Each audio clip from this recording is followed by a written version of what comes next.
karena darah kita sudah kotor, darah kita sudah berdosa, maka kita mati. Nah, kita membutuhkan darah yang suci, darah yang berkuasa, darah yang mulia untuk membangkitkan kita dari debu tanah. Makanya Tuhan Yesus bersabda di Matius 26 ayat 28. Inilah darahku yang ditumpahkan bagi banyak orang sebagai perjanjian baru untuk pengampunan dosa. Jadi kita bisa hidup lagi, bangkit lagi melalui darah Tuhan Yesus Kristus yang tercurah di atas kayu salib. Tanpa darah Kristus yang tercurah di atas kayu salib, tidak akan ada pengampunan, tidak akan ada keselamatan kekal, tidak ada kebangkitan. Tetapi puji Tuhan, di 1 Korintus 15 firman Tuhan tertulis, karena Kristus bangkit dari antara orang mati sebagai yang sulung, maka kita yang percaya kepadanya akan dibenarkan oleh kebenaran Kristus, maka kita pun akan bangkit, saudaraku. Di hari zaman kita akan bangkit untuk hidup yang kekal.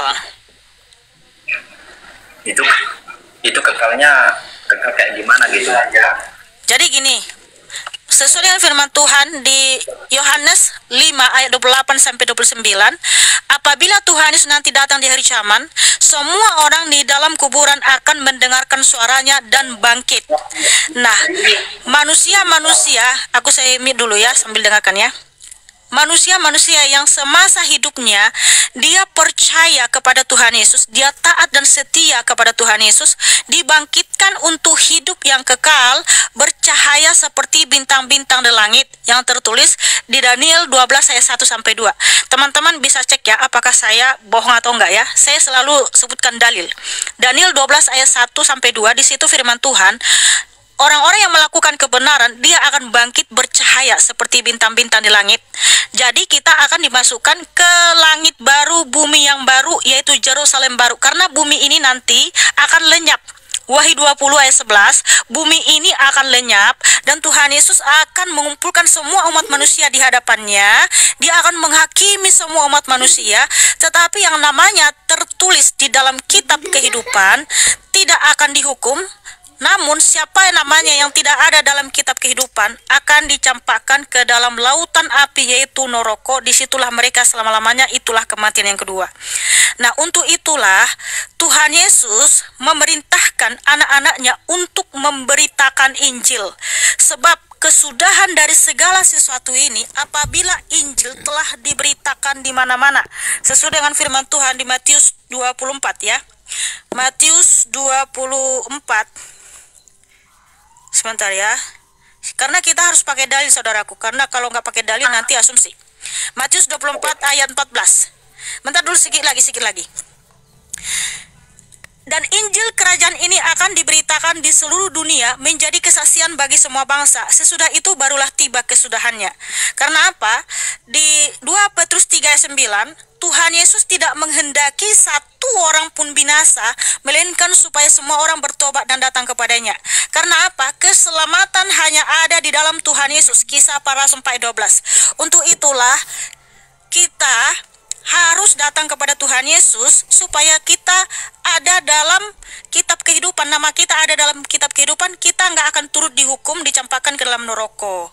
Jadi itulah kenapa kita memberitakan Injil, saudaraku, karena itu perintah Tuhan Yesus. Nah begitu, saudaraku, silakan.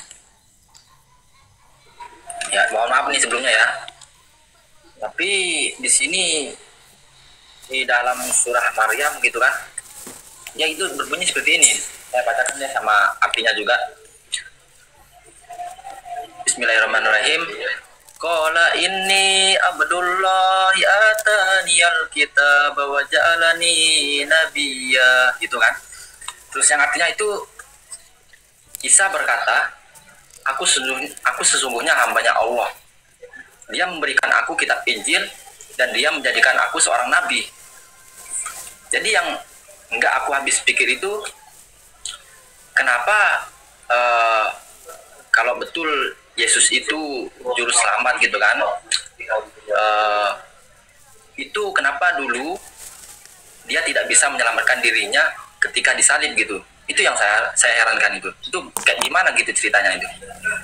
Oke, karena tadi kamu menyebutkan tentang ayat dalam Quranmu, maka boleh dong saya menggunakan hak jawab ya.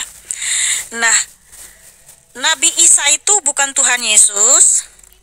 Dan tak perlu saya tanya sama dirimu apa arti Injil ya, karena kamu bertanya juga tidak ngeyel ya. Karena pasti juga saudara tidak tahu arti Injil itu apa. Nah, kalau tadi yang kamu sebutkan ayat itu, di situ Nabi Isa diberikan kitab Injil. Dan dia adalah hamba Allah gitu ya. Nah, Al-Quranmu itu atau Islam itu kan muncul di abad ke-7.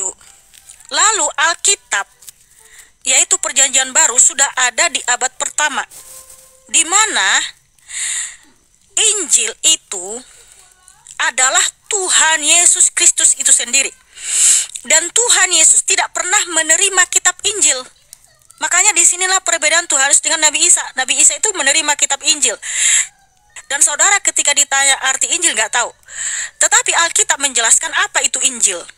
Nah, Markus 1 ayat 1 sampai 8. Bahwa Injil itu adalah tentang Yesus Kristus yang adalah anak Allah. Karena Allah itu sendiri yang datang ke dunia. Ketika dia datang ke dunia disebut anak Allah. Dialah yang akan membaptis kita dengan Roh Kudus. Jadi Injil itu kenapa dikatakan kabar baik? Karena Allah itu sendiri, Yod-He-Vav Elohim itu sendiri datang ke dunia menjadi anak Allah untuk memberikan kita keselamatan kekal dan yang membaptis kita dengan Roh Kudus. Itulah Injil. Nah, sementara Nabi Isa menerima kitab Injil, Tuhan Yesus tidak pernah menerima kitab Injil karena Injil itu adalah Tuhan Yesus Kristus itu sendiri, karena dia adalah Yod-He-Vav Elohim sang pencipta langit dan bumi yang datang ke dunia untuk menyelamatkan umat manusia. Dan Tuhan Yesus itu memberikan pengampunan di atas kayu salib. Dia mati dan bangkit pada hari yang ketiga supaya setiap orang yang percaya kepadanya tidak binasa melainkan beroleh hidup yang kekal, yang tertulis di Yohanes 3 ayat 16. Tetapi siapa yang tidak percaya dia tetap berada di bawah hukuman, yaitu di Yohanes 3 ayat 18. Nah, kalau kamu katakan bagaimana Tuhan Yesus selamat, dia aja nggak bisa menyelamatkan dirinya. Siapa bilang? Justru penyalibannya itu, kematian dan kebangkitannya itulah menunjukkan kemuliaannya, karya yang terbesar. Nah, kenapa disebut karya yang terbesar? Karena kalau Tuhan Yesus menciptakan langit dan bumi, menyembuhkan orang sakit, membangkitkan orang mati, itu mudah bagi dia. Kenapa? Dia Tuhan yang Maha Kuasa. Tetapi ketika Tuhan yang Maha Kuasa itu datang ke dunia, berkenosis, mengambil rupa seorang hamba dan menjadi sama dengan manusia, dia disalibkan, di mana darahnya yang kudus itu telah memberikan kita keselamatan. Dia memberikan pengorbanan di atas kayu salib. Dia memberikan cintanya kepada kita. Kenapa dia rela disalibkan? Karena dia sangat mencintai kita. Karena dia tahu ketika dia disalibkan, mati dan bangkit, dia sedang menolong umatnya yang telah mati. Makanya tadi Tuhan Yesus Kristus mati, dia turun ke alam maut, saudaraku. Di alam maut dia ngapain? Dia memberitakan kemenangan kepada manusia-manusia yang telah mati, yang tertulis di 1 Petrus 3 ayat 18-20. Nah, ketika Tuhan Yesus bangkit, mereka pun bangkit. Di Matius 27 ayat 50-53, Efesus 4 ayat 8-10, Tuhan Yesus membawa tawanan-tawanan naik. Ketika dia naik ke tempat tinggi, dia juga membawa tawanan-tawanan. Jadi sangat salah total ketika Tuhan Yesus dikatakan tidak bisa menyelamatkan dirinya.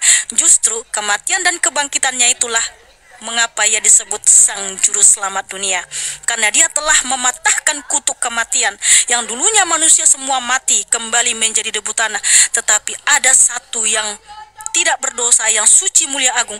Dia mati, tapi dia mematahkan kutuk kematian itu. Dia menaklukkan kematian itu. Dia bangkit. Dialah yang sulung bangkit dari kematian, sehingga semua orang yang percaya kepada Tuhan Yesus, yang mencintai Tuhan Yesus, dia juga akan dibangkitkan Tuhan Yesus untuk hidup yang kekal. Begitu, saudaraku.